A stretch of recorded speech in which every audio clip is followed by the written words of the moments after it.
நாளைக்கான வீடியோக்கான ஒரு ப்ரோமோ தாங்க வந்திருக்கு. ப்ரோமோ வந்து சூப்பரா இருக்கு அப்படின்னு தாங்க சொல்லணும். நம்ம வீரா இருக்காங்கல்ல, வீரா வந்து ராகவன் வாயாலே வந்து உண்மைய வாங்கி, நம்ம மாறன வந்து காப்பாத்துறாங்க அப்படின்னு தாங்க சொல்லணும். அதெல்லாம் பார்க்குறப்போ சேனல மட்டும் மறக்காம லைக் அண்ட் சப்ஸ்கிரைப் மட்டும் பண்ணிருங்க. ஃபர்ஸ்ட்டு எடுத்த உடனேயுமே மத்தியானம் வந்து 2 மணிக்கு அப்புறம் வந்து திருப்பி வந்து இந்த கோர்ட் வந்து அசெம்பிள் ஆகும். இந்த கேஸ வந்து 2 மணிக்கு அப்புறம் மறுபடியும் தொடரும் அப்படிங்கிற மாரி சொல்லிட்டு, பாண்டியராஜன் வந்து சொல்லிட்டு போறாங்கல்ல, அதுலேருந்து தான் ஸ்டார்ட் ஆகுது. அதுக்கடுத்து வந்து சொல்லிட்டு போன பிறகு வந்து நம்ம வீரா, வள்ளி, அதுக்கடுத்து ராமச்சந்திரன் எல்லாருமே வந்து குடும்பத்தில எல்லாருமே வெளியில இருக்கிற மாரி தான் காட்டிக்கிட்டு இருக்காங்க. அப்ப பார்த்துக்கிட்டோம்னா, நம்ம ராமச்சந்திரன் வந்து வீராவ புகழ்ந்து தள்ளுற மாரி தான் காட்டிக்கிட்டு இருக்காங்க. "அம்மா வீரா, நீ வந்து இந்த அளவுக்கு புத்திசாலியா இருப்பேன்னு சொல்லிட்டு நான் எதிர்பார்க்கவே இல்லம்மா. நீ புத்திசாலி தான், தைரியமான பொண்ணு எல்லாமே தெரியும். ஆனா நீ வாதாடுறத பார்க்கும்போது எனக்கு அவ்வளோ சந்தோஷமா இருக்கு. உனக்குள்ள இவ்வளோ திறமை இருக்குன்னு சொல்லிட்டு எனக்கு தெரியாம போச்சேம்மா" அப்படிங்கிற மாரி சொல்லிட்டு இருக்காங்க. "மாமா மாறன காப்பாத்துறதுக்காக நான் என்னனாலும் பண்ணுவேன்" அப்படிங்கிற மாரி சொல்லிட்டு இருக்காங்க.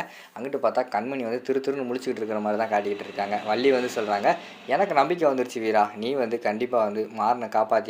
மாறன வந்து வெளியில கொண்டு வந்துருன்னு சொல்லிட்டு எனக்கு இன்னைக்கு வந்து நம்பிக்கை வந்துருச்சு" அப்படிங்கிற மாரி சொல்லிட்டு இருக்காங்க. அடுத்து பிருந்தா எல்லாருமே சொல்றாங்க, "ஆமாக்கா, நீ வந்து சூப்பரா வாதாடுனக்கா. உண்மையாவே வந்து நீ பேசாம வக்கீலுக்கே படிச்சிடலாம்க்கா" அப்படிங்கிற மாரி சொல்லிக்கிட்டு இருக்காங்க. "ஏய் பேசாம இருடி" அப்படின்னு சொல்லிட்டு அவங்க பேசிக்கிட்டு இருக்கிற மாரி தான் காட்டிக்கிட்டு இருக்காங்க. அங்கிட்டு பார்த்தா நம்ம போலீஸ்காரர் இருக்கார்ல, அவரும் கண்மணியும் பேசுறாங்க. எப்படியாவது வந்து அந்த ராகவன தப்பிக்க விடக்கூடாது. என்ன பண்ணலாம் அப்படிங்கிற மாரி வந்து கண்மணி வந்து கேட்டுக்கிட்டு இருக்காங்க. "மேடம், இதுக்கு மேல வந்து அவர வந்து தூக்கி ஜெயில்ல வைக்கிறதே கஷ்டம். நீங்க என்னடான்னா இப்படி சொல்லிக்கிட்டு இருக்கீங்களே! நமக்கு எதிரா தான் எல்லா ஆதாரமே அங்க திரண்டுருச்சு. ஒண்ணுமே நம்மளால பண்ண முடியாது போல" அப்படிங்கிற மாரி சொல்லிக்கிட்டு இருக்காங்க.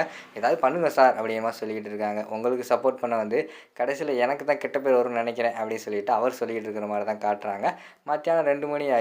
கோர்ட்டுக்குள்ள எல்லாத்தையுமே கூப்பிட்டுறாங்க. "வாங்க உள்ள வாங்கன்னு" சொன்னோனே எல்லாருமே உள்ள போறாங்க. உள்ள போனோனே, "எம்மா வீரா ஆரம்பிம்மா" அப்படிங்கிற மாரி சொல்லிட்டு பாண்டியராஜன் வந்து சொல்ற மாரி காட்டுறாங்க. டக்குன்னு பார்த்துக்கிட்டோம்னா, "ஐயா, என் ஹஸ்பண்ட் தான் ஆக்சிடென்ட் பண்ணாருன்னு சொன்னாங்கல்ல, அவங்க கூட இருந்தவங்கள நான் விசாரிக்கணும்" அப்படிங்கிற மாரி சொல்றாங்க. "கூட இருந்தது யாரும்மா?" அப்படிங்கிற மாரி கேட்காங்க பாண்டியராஜன் வந்து. அவர் பேர் வந்து ராகவன். என் ஹஸ்பண்டோட அண்ணன் அப்படிங்கிற மாரி சொல்றாங்க. "பேர் என்ன சொன்ன?" அப்படிங்கிற மாரி கேட்டோனே, "ராகவன்" அப்படிங்கிற மாரி சொல்றாங்க. உடனே வந்து அந்த எஃப்ஐஆர் காப்பியெல்லாம் திருப்பி திருப்பி பார்க்காங்க. பார்த்தா அதில வந்து, "என்னம்மா இது? இதில வந்து அவர் பேரே இல்லையே! அவர் பேரையே சேர்க்கலையே! என்ன ஆஃபீசர் சேர்க்கலையா?" அப்படின்னு சொல்லிட்டு போலீஸ்கார பார்த்து கேட்குறாங்க. "இல்ல சார், அது வந்து" அப்படிங்கிற மாரி சொல்லிட்டு இழுத்துக்கிட்டு இருக்காங்க. "யோவ்! இதுலேருந்தே தெரியுது நீ எந்த லட்சணத்தில வந்து கேஸ் நடத்தியிருக்கன்னு சொல்லிட்டு. ஒருத்தன் ஆக்சிடென்ட் பண்ணியிருக்கான்னா, காருக்குள்ளே இன்னொருத்தன் இருந்திருக்கான். அவன அந்த கேஸ்லயே சேர்க்கலன்னா என்ன அர்த்தம்?" அப்படிங்கிற மாரி சொல்லிட்டு திட்டிக்கிட்டு இருக்கிற மாரி காட்டுறாங்க. "சாரி சார்" அப்படின்னு சொல்லிட்டு அவர் வந்து சொல்றாரு. "ஆமா, எப்ப பார்த்தாலும் எதையாவது பண்ணிட்டு சாரி, பூரின்னு சொல்லிக்கிட்டு இரு. உட்காரு" அப்படிங்கிற மாரி சொல்லிடுறாரு பாண்டியராஜன் வந்து. அவருக்கு வந்து என்ன சொல்லணுன்னே தெரில. அமைதியா வாய மூடிட்டு உட்கார்ந்துருக்கிற மாரி காட்டிட்டு இருக்காங்க. "சரிம்மா, நீ ஆரம்பி" அப்படிங்கிற மாரி சொன்னோனே, ராகவன கூப்பிட்டு வச்சு விசாரிக்காங்க. "நீங்களும் தானே அவர் கூட வந்து கார்ல போனீங்க?" அப்படிங்கிற மாரி சொல்றாங்க. "ஆமா, என்ன நடந்துச்சு? நீங்க சொல்லுங்க" அப்படிங்கிற மாரி சொன்னோனே, அவர் வந்து சொல்றாரு. இங்கிட்டு வந்து யோசிச்சுக்கிட்டே இருக்காரு. டக்குன்னு பார்த்தா நம்ம மாறன் வந்து சொல்றாங்க, "டேய், நான் சொன்ன மாரி சொல்றா" அப்படின்னு சொல்லிட்டு கண்ண காட்டுறாங்க. சரின்னு சொல்லிட்டு, "நான் பக்கத்துல உட்காந்துருந்தேன். கார் ஓட்டிட்டே வந்துட்டுருந்தோம். திடீர்னு கார் வந்து எங்க கண்ட்ரோல்லே இல்ல. கண்ட்ரோல் வரல" அப்படிங்கிற மாரி என்ட்ட சொன்னான். நான் கூட "ஓரம் கட்றா" அப்படின்னு அவன்ட்ட சொன்னேன்.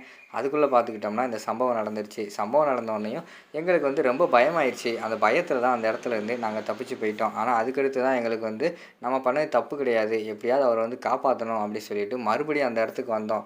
மறுபடியும் வந்து பார்த்தப்ப அவர் இல்ல. ஹாஸ்பிட்டல்ல சேர்த்துட்டாங்க அப்படிங்கிற மாரி சொன்னாங்க அப்படிங்கிற மாரி சொல்றாங்க. பார்த்தீங்களா சார், இவங்க வந்து கார் கண்ட்ரோல்ல, அது மட்டும் இல்லாம இது ஒரு ஆக்சிடென்ட் தான். கூட இருந்தவரே சொல்றாரு அப்படிங்கிற மாரி சொல்லிக்கிட்டு இருக்காங்க. "சரி நீங்க போங்க" அப்படின்னு சொல்லிட்டு ராகவன் வந்து அனுப்பி வச்சுடுறாங்க. அடுத்து வந்து வீரா வந்து சொல்றாங்க, "சார், இது வந்து எங்க குடும்பத்து பிரச்சனை தான். அந்த குடும்பத்த வந்து நாங்க குடும்பத்துக்குள்ளேயே பேசி நாங்க அந்த பிரச்சனைய தீர்த்துக்கிருவோம். ஆனா அந்த போலீஸ்காரர் இருக்கார்ல, இவர் தேவையில்லாம இன்வால்வ் ஆகி நான் வந்து நீதி, நியாயம் வாங்கி குடுப்பேன்" அப்படின்னு சொல்லிட்டு தேவையில்லாம இந்த கேஸ போட்டுருக்காரு அப்படிங்கிற மாரி சொல்றாங்க.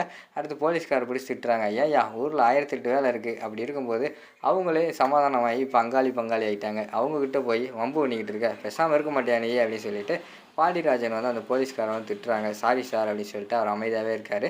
அதுக்கடுத்து வந்து சரி, எந்த சாட்சியும் வந்து மாறனுக்கு குற்றவாளி அப்படின்னு சொல்ற அளவுக்கு எதுவுமே இல்ல. அதனால வந்து அவர விடுதலை செய்றேன் அப்படிங்கிற மாரி வந்து பாண்டியராஜன் வந்து அந்த இடத்துல அதிரடியா தீர்ப்பு வழங்குற மாரி காட்டுறாங்க. அதோட பார்த்துக்கிட்டிங்கன்னா அந்த ப்ரோமோ வந்து முடிச்சிடுறாங்க.